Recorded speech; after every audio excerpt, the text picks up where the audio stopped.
I started fencing at 12. My mom and I were driving past the local high school, and we were literally stopped at a stoplight, and into the school, into the local high school, we could see athletes that had on long jackets, long pants, and what we thought were helmets. And my mom says, "Don't know what that is, but I want you to do it." Because they were covered, it fits our religious beliefs, and now we don't have to go to Modell's and like Dick's Sporting Goods to buy like, spandex and stuff. So anyway, that's why I started fencing, and immediately when I got to the team, it was this really unified, inclusive space. Though there weren't a ton of athletes of color, it was the strongest team in the state. We were always winning. When things are going well, they're going really well, even for the kids who may be ethnic or religious minorities. I mean, it was just a very family-oriented space. But through the sport of fencing, I also kind of discovered this world of where your ethnicity and your faith can change how people treat you.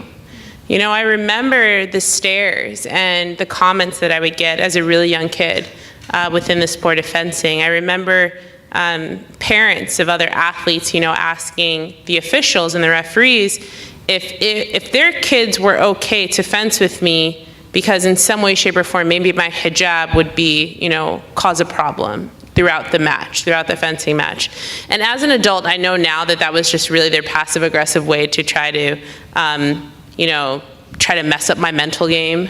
But also through the sport of fencing is the first time I've ever heard a racial epithet, the first time I ever heard the N-word used towards me. So I have these moments, but I also remember someone, saying to me at a fencing competition, "Hey, do you know there are black people who fence in New York City?" And I remember being like, "Oh my God, that's so offensive," but I went home and I Googled it. I was like, black people in New York City fencing, because I was curious. I was like, where? I want to fence with them, right? And I found this amazing nonprofit in New York City called the Peter Westbrook Foundation. And having that moment as a 16-year-old, seeing these athletes who not only look like me, and this is like 250 people in a room, 250 kids in a room learning how to fence. It was started by a 6-time Olympian, Peter Westbrook, who's half Japanese, half Black American. But anyway, through this program, you have people who are Olympic medalists, world champions, who travel the world through the sport.